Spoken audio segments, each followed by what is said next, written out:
नमस्कार मंडळी, पुन्हा एकदा स्वागत करतो तुमचं आपल्या एका नवीन व्हिडिओमध्ये. आज रायगाव येथे भव्य दिव्य ओपनचं मैदान मोठ्या उत्साहात संपन्न होत आहे. अनेक रथी महारथी टॉपचे नंदी मैदानात दाखल झाले असून मैदानाचं वातावरण पूर्ण तापलेलं आहे. मित्रांनो, P3 लाईव्हवरून मैदानाचं थेट प्रक्षेपण सुरू झालं आहे आणि काल लाईव्ह लॉट्स निघाल्यानंतर आजही मैदानाचे लाईव्ह लॉट्स काढण्यास सुरुवात झाली आहे. प्रेक्षकांच्या मनात एकच प्रश्न होता, आपल्या सर्वांचा लाडका द्वारचंद हिंदकेसरी बकासूर नेमकं कोणत्या गटात पडणार. तर मित्रांनो, नियोजन झालं तर 22 तारखेला बकासूर पळू शकतो. एक दिवस आड करून अनेक वेळा बकासूर मैदान गाजवलं आहे. त्यामुळे युवा हिंदकेसरी पिंपळगावचे भव्यदिव्य आणि मोठ्या रकमेचं मैदान देखील आपल्या बकासूर धावताना मिळू शकतो.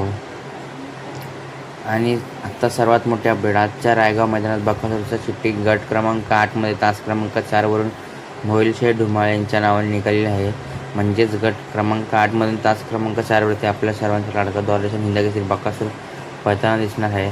तर मित्रांनो, ही दमदार अपडेट आवडली असेल तर व्हिडिओला लाईक करा, चॅनलला सबस्क्राईब करा आणि जास्तीत जास्त शेअर करा. अशाच महत्त्वाच्या आणि ताज्या अपडेटसाठी बैलगाडा चॅनलला सबस्क्राईब करा. धन्यवाद.